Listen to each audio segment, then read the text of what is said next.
diddly did it. I finally had it in me after all. Oh, I wish you were here tonight, Mammy, to see this. I love you, Mammy.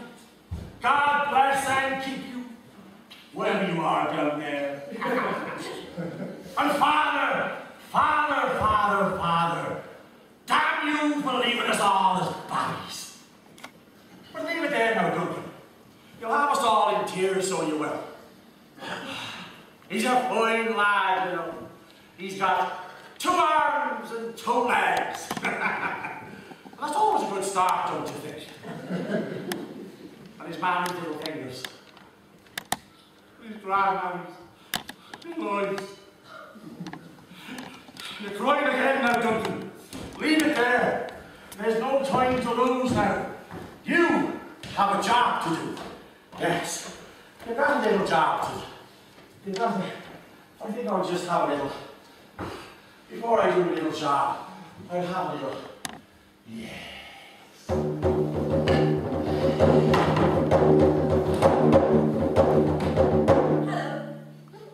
I'm a stranger in this story. I'm not from round here. I live somewhere near you. And believe me, that's a long way from here. I know the whole story now, though, beginning to end. This is pretty near the beginning. I say beginning. There's never a real beginning to any story, is there? To every first event, there's an earlier beginning. Maybe we should begin with Duncan's father leaving home for a tea-time pint when Duncan was 7, and making that pint last for 40 years. Or with Duncan's endless attempts with 4 unfortunate women. Oh, to father a child. But we'll choose as our beginning the night his son was finally born. Now, not unlike his daddy, Duncan was fond of the occasional beer. And there was usually an occasion to be found for something one. This night, though, is very special. He goes to sleep, a king, and wakes at 3 a.m. with a headache, a chill, and a heavy weight. Of responsibility!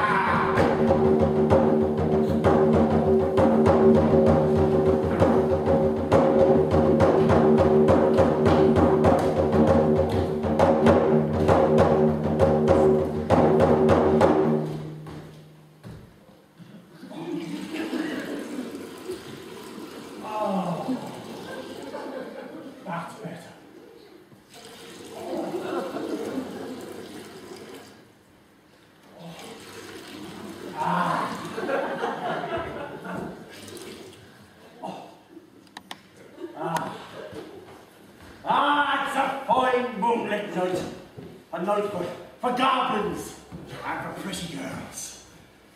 Now where was I? I was sleeping. I was dreaming. Never you mind what I was dreaming about.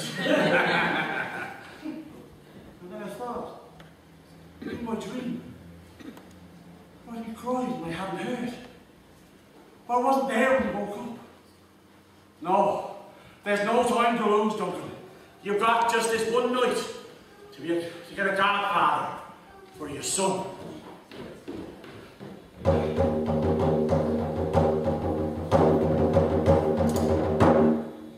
Now, what was the rush, you might well ask? A godfather? Do people really have such things? Well, let's just say, you and I, we are strangers in this story, and what do we know? Oh, shoo you. The man is praying having little respect. And that's not all, Father. I mean, you're a father too, aren't you? To the sweet Lord Jesus. So you'll be understanding all my concerns for the little one. Now it's a big bad world out there, and I'm not the best at keeping an eye on anyone. As I suspect you already know. Now, I know that you're busy, but I know that you'll do your best. Oh. Right, pub. Duncan! What? Oh. And so begins the night's service.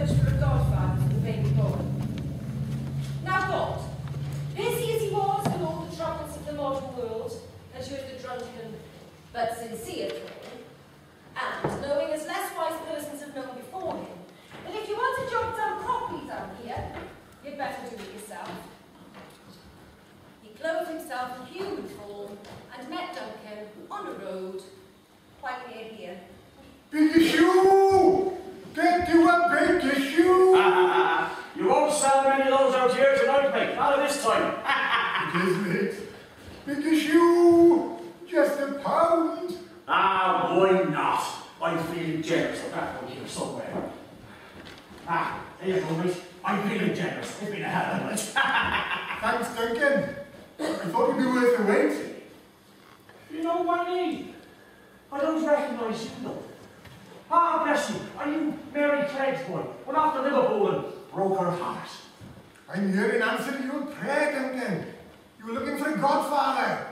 That's good as that. That's quick answer as that. Well done. Now look, mate, I'm not being unkind, but I'm looking for something at the other end of the social scale. I mean, let's face it, you're more my end, aren't you? I mean, I'm looking for your Richard Branson types. Or that Lord Sugar off the telly. That one. Or perhaps the bloke who owns the chip shop down by the bus station. I'm not quite what I seemed, Duncan. It was to me you prayed. Really? I don't know, you know. It's still dark. I'm God! Maker of the heavens and earth. Ah, right. Well, I'm pleased to meet you. I know this Presley. Look, Duncan, I know this is an unusual and unexpected appearance, but, you know, there's no need to look at me as if I don't exist. You were just talking to me. Now, you were looking for a godfather. So let me run through my credentials. I'm omnipotent. Very sorry to hear that. All-powerful. Oh, right, yes, of course, yes. I'm omnipresent. You're omni what? Everywhere. All at the same time. Oh, right. Which is pretty handy. If you've got someone who needs an eye keeping on them, it means they're not going to fall in the fire when your back is turned. Or what? Get someone pregnant at 14. I'm not so sure. I'll be with him until his dying day. And then, through all eternity. It sounds good. I'll give you that. You take me on then. No. No, you're not quite what I had in mind as a godfather. I'm sorry. Might I ask why I am so quickly refused? Well, I don't you be laughing, but I've always been a bit of a socialist. There are still views about, you know. Now, you lift some up. Some are born with everything. Others, nothing. I mean, you don't seem to have grasped the basic concept of fairness and equality, which, as God, is rather strange, don't you think? I mean, shouldn't you know better? I thought you were looking for an advantage for your boy. Well, yes, so do I. But when it comes down to it, you can't change your beliefs in a lifetime. Not even for God. It wouldn't be right. I'm sorry. No. Fair enough. I respect your principles. Good luck with your search. Ah, thank you very much. Look at that, the big fella. A big issue seller, who would know? Has he gone? What a wise decision, may I say, Duncan. What a wise man. Not everyone sees through that kind of sales pitch. You've got your head screwed on all right. And you are? Satan, mate. Prince of the power of the air, mate. Beelzebub, the devil. At your service. No? Expect you've heard some things, innit? Don't sound too good, do it? Shaking hands with the devil. Know what I mean? Now look, I've heard about your little dilemma. And I've got a lovely little proposition for you. I don't think I'm being rude. Of course you wouldn't, mate. Now, here's my card. What can I do for him, you might well ask? Well, what are you looking for him? Wealth, power, influence? A big ass with an hot tub and a jacuzzi? Them girls with a big plastic bazooka? A sportsman? What about the new Beckham or Rooney? And I ain't talking Vicky. Know what I mean? Of course you do. Of course you do. But this is a once-in-a-lifetime offer. Tonight only. Don't worry you, but it's your decision. Thanks, but you know, again, you're offering a leg up and somebody else has to pay. It's the way of the world, matey. Survival and fitness. I know, but... Dog! Eat dog! You see, I've always been a bit of a social. So am I, matey. see, some of my best friends are socialists. We use all the carey, cheery words, but we keep the wonga for our mates. No, I'm sorry. You're not what I'm looking for. I'll continue my search, thanks. Fair enough. Fair enough, but I've got a dark feeling, matey. Might be a decision you come to regret. We should have said that on the back tomorrow.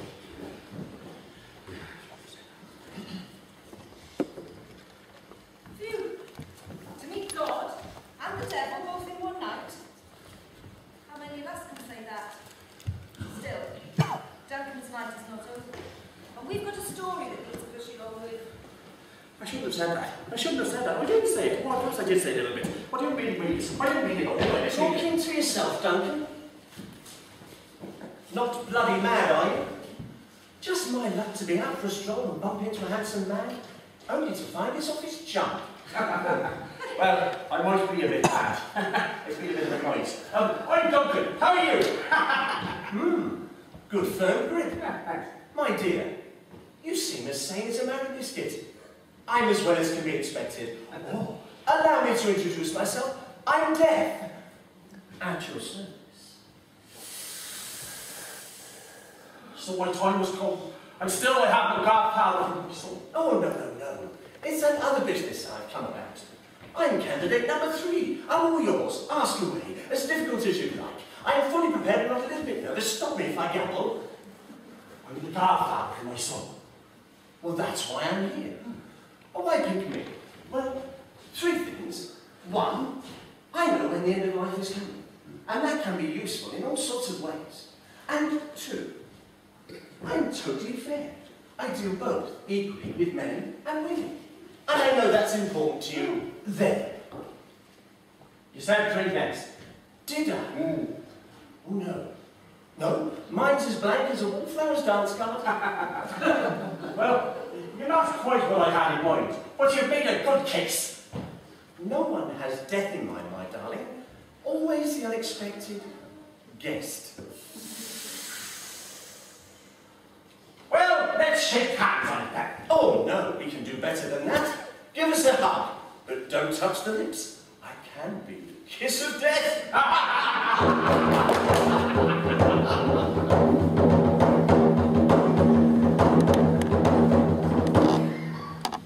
Time passes. Duncan sobers up. Gets drunk and sobers up again. For the next 18 years or so. Until he runs into death once more. This time, a rather more violent collision, involving a double-decker bus. Oh, yeah.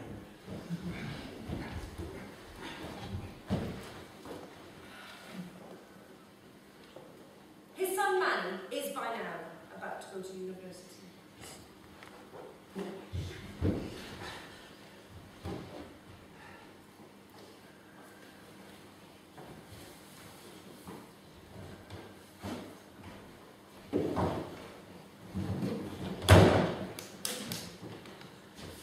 Manny is distraught.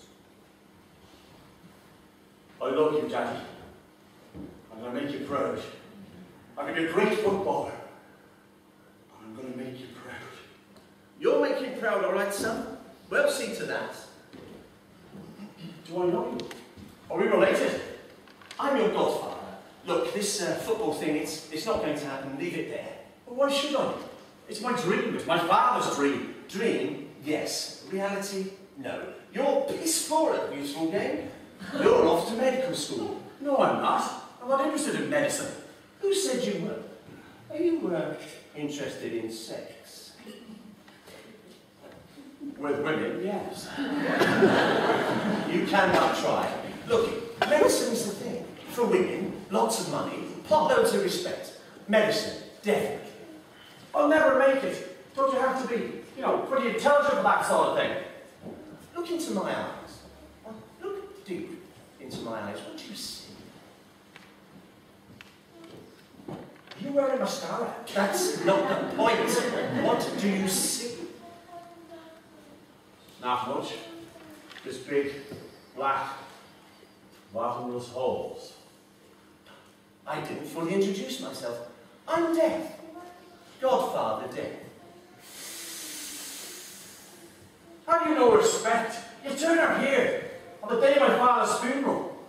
Listen, weirdo, just do one before I call the police. Oh dear. The living is so easily upset. Look, I am the doctor. You look like way too like young.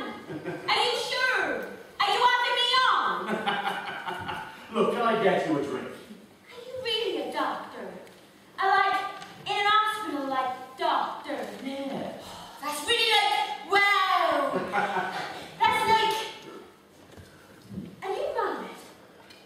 How do I know you're not like married? You could be like, tell me like anything. Well, Do you think me breasts are real? Because if you were like a doctor, you should know the real thing. well, come here and let me have a feel. Not here. You like mad. Well, why don't we go back to your place then? And I could, like, examine. Are you taking me? You are. You're not a doctor. What hospital? Go on, what hospital? Saint Mary. That's really like, wow. I haven't finished training yet. It's great to help people, you know? Yeah. Wow! Yeah. Well, Oh, wow. so, how about we go back to your place then? And that examination. You know I haven't been feeling too well lately, so let's go back to yours and you can show me your, like, bedside manner.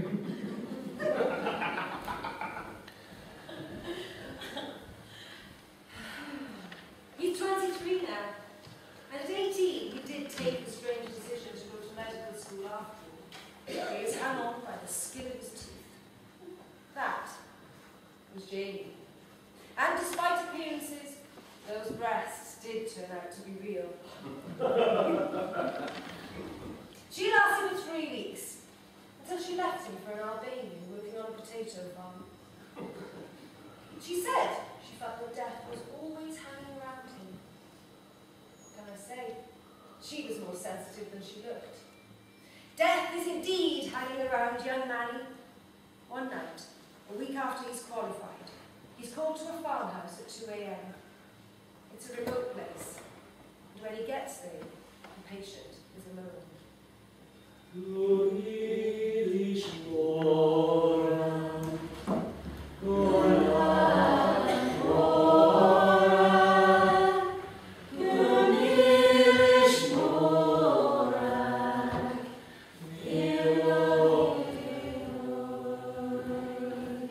Come on in, doctor.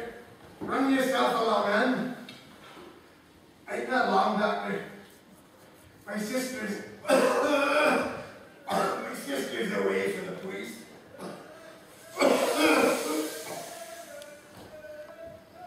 Who's that you brought with you? I didn't hear them on the stairs. There's no one. Close your eyes, get some rest. Would you like something for the pain? Who's there? Ain't no pain. You're smiling. You said I'd be fine. Thank you, doctor. You said I was beyond helping. God bless you and your friend. You gave me this drink.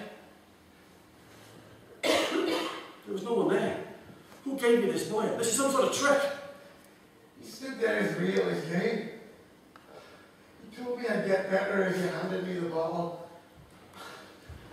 Oh, I feel stronger already.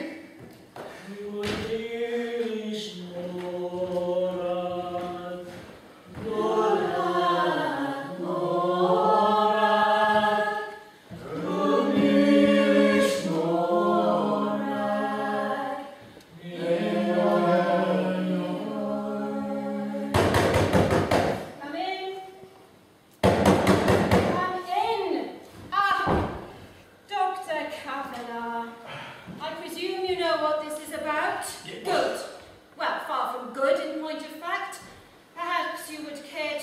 explain what's going on? I'd love to, ma'am. I don't think I can. And what on earth is that supposed to mean? Were you drunk? No, ma'am. No, ma'am. And what is no, ma'am supposed to mean? That I wasn't. I mean, drunk, that is. Well then, I am waiting for another explanation. Join the queue. I beg your pardon? I had no idea what I was doing. The man recovered. The man is in embarrassingly good health. What the hell is going on? Look, he thought he saw someone at the end of the bed.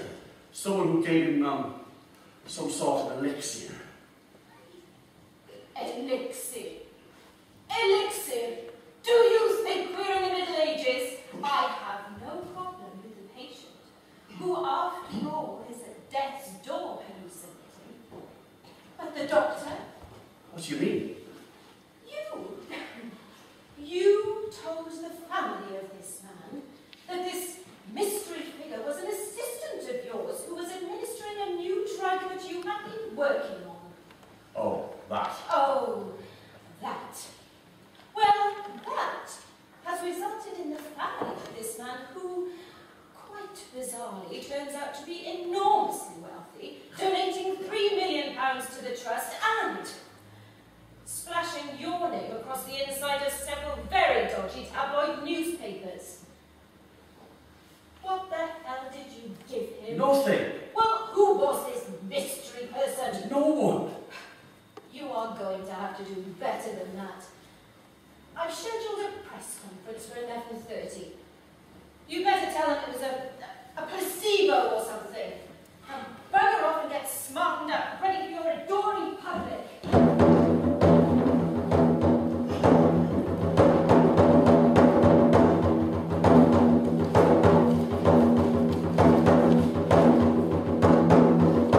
Thank you. Just a brief statement, if I may.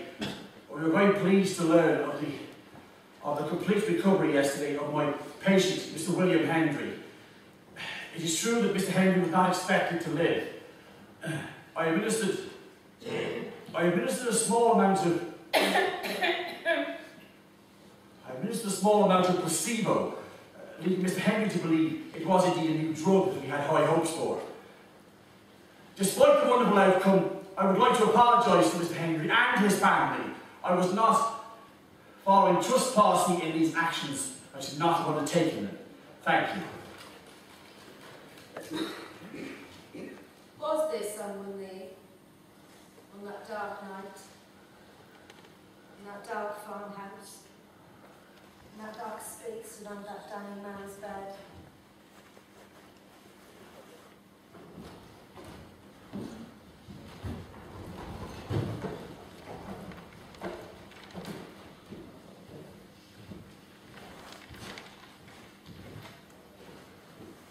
It's 2 years on. Strange and troubling times for Manny Kavanagh. Some of his patients have died for all their wealth and fame, and he has seen men and women paid by the day, the week, the month, or not paid at all, stand up and walk away from illness that's threatened to finish them in weeks. All with the same tale, a soft breath and soft words. A figure Manny never sees, who gives news of life and then slips away. He's now a great success professionally. Someone who can foretell with certainty who will live and who will die. A frightening and beguiling gift. One morning, it is autumn. He's back at the family home. There is a visitor. I'm sorry, do I know you? You look a little familiar. I can't quite place you. Would you please sit down?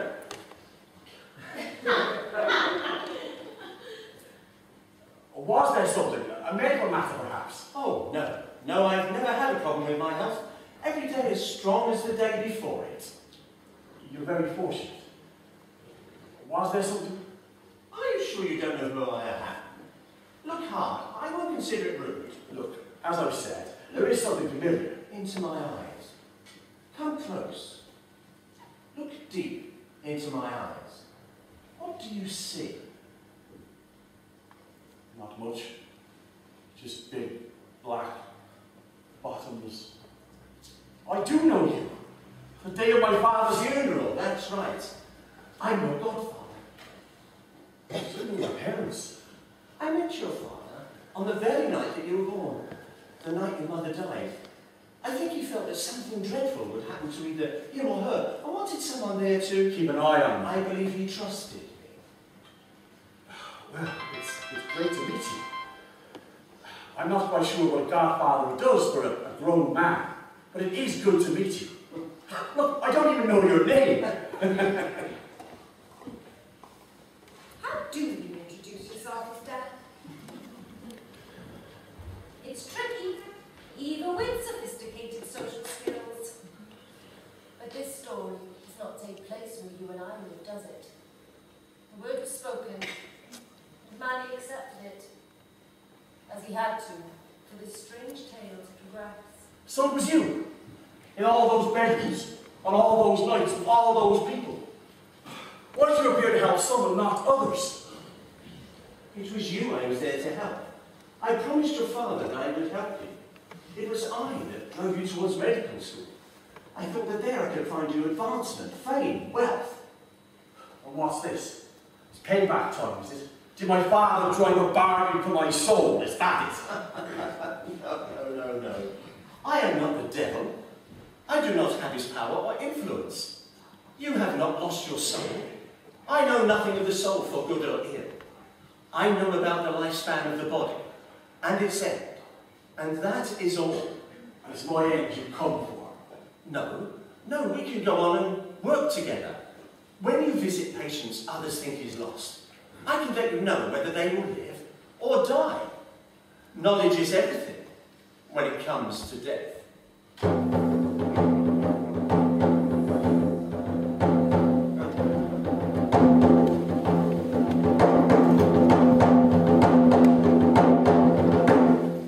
Another 3 years pass.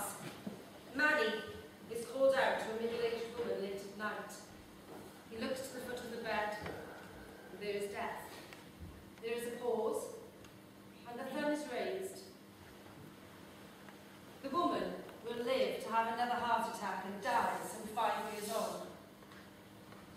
She's a film star with a daughter. A daughter who is grateful. This old house is falling down Around my ears, I'm drowning in a river of my tears. When all my world is gone, you hold me sway. I need you at the dimming of the day. Thank you. How stupid that sounds in light of what you've done for me. If you'd open a door, I would say as much. You saved my mother's life, and I have no idea what I can say to show you what I feel. Take care of yourself. And her. Not everyone gets a second chance. My mother died the night I was born. And my father, well, he dragged himself into an early grave. At least he didn't directly. There was a double-decker bus involved. I'm sorry. I'm so sorry. That's unforgivable. For what? For letting me kiss you? For saving my mother's life? For making her pass the patient. I'm not your patient. No. No, you're not. For a moment I thought you were. I am here professionally, though. It's fine. It's more than fine. I'm here. You're frightened. Frightened? What a strange thing to say. Yes. I'm sorry, but it's true, isn't it? You are frightened. Yes. Yes, I am. Of what? Right now, we're losing you. We've just met.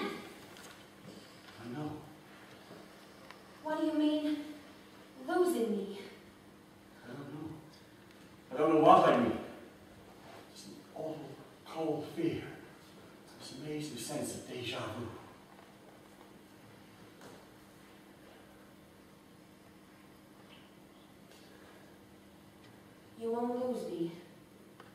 I promise. She is lovely. Her character is as lovely as it seems. Her looks speak for themselves. And Manny feels happier than he has ever felt. But there are other forces working in this world. Disappointed forces. Forces with an axe to grind, perhaps. Who knows what brings these things about? She wasn't well that winter. Headaches at first. And then things worsened, with the worst of news. A tumour on the brain. What days have come to keep us Far apart, a broken promise or a broken heart. Now all the bonny birds have wheeled away. I need you at the dimming of the day. No, she's in no pain. That's right. And she talks openly of death. She's the thought of losing me, you know, facing life without her. Yes, I know, and thank you. Yes. Thanks. She's awake now.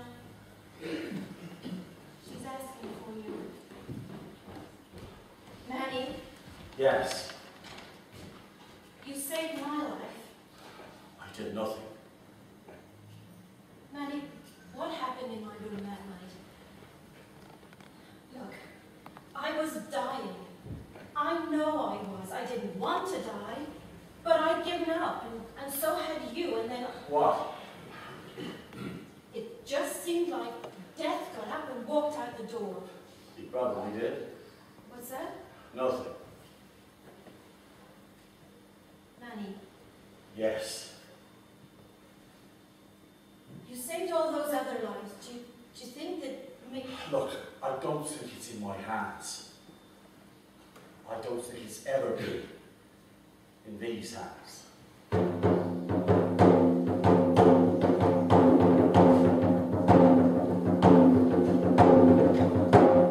That night, Manny sits up with Grace as he usually does. They talk openly, as they always do. Sorry about the food. You spent ages making it too. At least you can cook.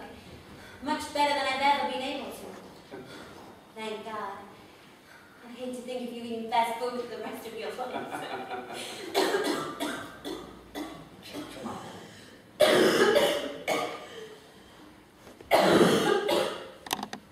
Can I get you anything? Just some water.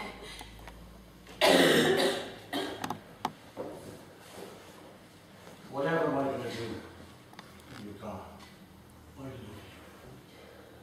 Just imagine I've popped out of the convenience store to get some milk. And I'll be back in any minute. That's what I think death's like. Just like popping out. Necessary, but very temporary. And only down the road.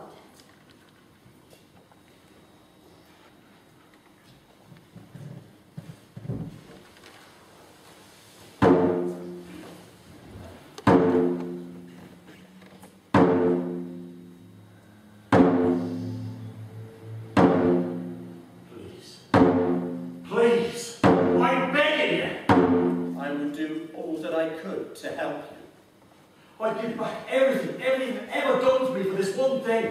It is her time to die. What about all those other people? All those other people you have? I mean, what difference does one girl make to you? If I could help you, I would. My father told me, you chose me for your fairness. How is this fair? I deal equally with rich and poor, good and bad. The very fact that I cannot save her, for you, the godson I have looked after all his life, proves my fairness, doesn't it? All right, forget about your fairness and your right or wrong. I want her to live. I'd do anything. I mean, what was the point of it all? Of the fame and the wealth and all the other crap I got? She can't live.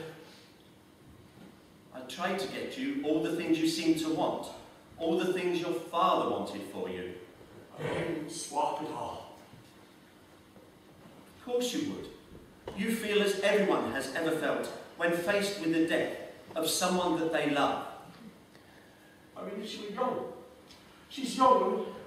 She had her life. We had our life. She has lived. She's experienced the deepest love, the most incredible joy. Right. I want you to go in there and do that thing they all speak of. The moment when death gets up and walks out the door. Whatever the cost. I'm willing to pay. It must be in some sense in your control. Now look, if you are death, then leave. Leave her alone. You don't know what you ask. Don't tell me. Just do it. Whatever the cost. Ever the price.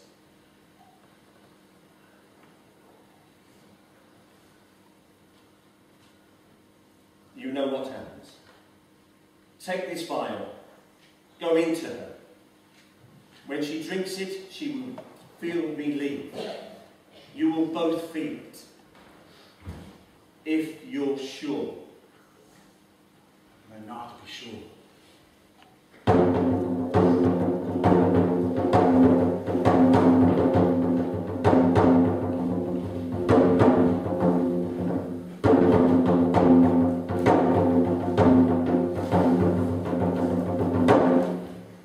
The tale is almost done. Death, true to his word, leaves by the door, and life returns.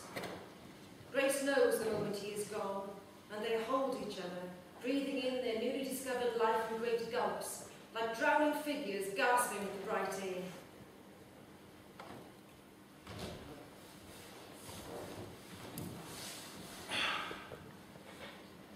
Early in the morning, Manny is lifted from a dream of children playing on a wide green lawn while he and Grace look on, by Death, ruffling his hair and waking. What? Wake up and come with me. What is it? It's not Grace. Please, not Grace again. No.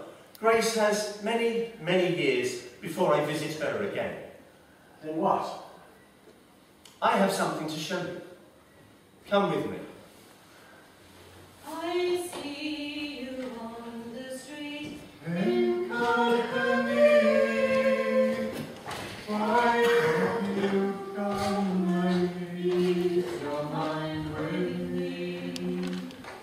I'm living for the night we steal away. I need you at the dimming of the day. I'm living for the night we steal away.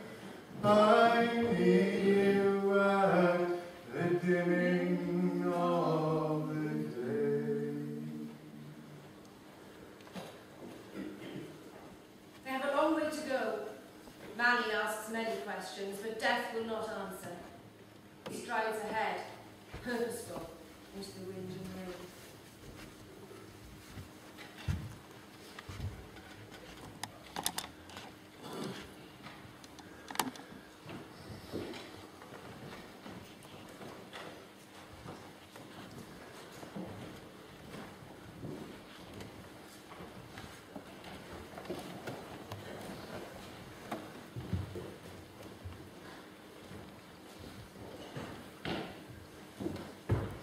Why have you brought me here? This cabin. You brought the miles. Miles and miles of candles. And candles as far as the eye can see and much, much further. Why have you brought me here? Stop here and look about you. What do you see? Nothing but candles. Nothing but themselves. And here. What do you see here? two candles together. One tall and strong, the other almost burnt out. I am the keeper of this cabin. What do these candles mean? Each candle is a life. What are these two candles? Whose lives are these? You know whose lives these are. Tell me. The tall one is your life. The other, Grace's. What? The tall one is now Grace's life. The other, yours. So I'm here to die. Is that it? No, you are here to understand. Well, light another candle. I'm strong. I'm well. You must have other candles. There are no other candles. And I am fair. I was chosen for my fairness. This was the only bargain I could make. Your father turned down those with other powers. There is only one candle for each life. There are no other candles. This was the only bargain we could make. She will live a good while yet. Couldn't I speak to her before I die, to explain? It is already done. You have already left your life. I thought that this was a dream. Some kind of warning that I'd have a chance. This place comes after life and after dreams. What happens now? The tale comes to its end. We blow the candle out. What happens to me now? Where do I go? Remember what Grace said. You just popped out. Just for a moment. Just to the store. Just to get some milk.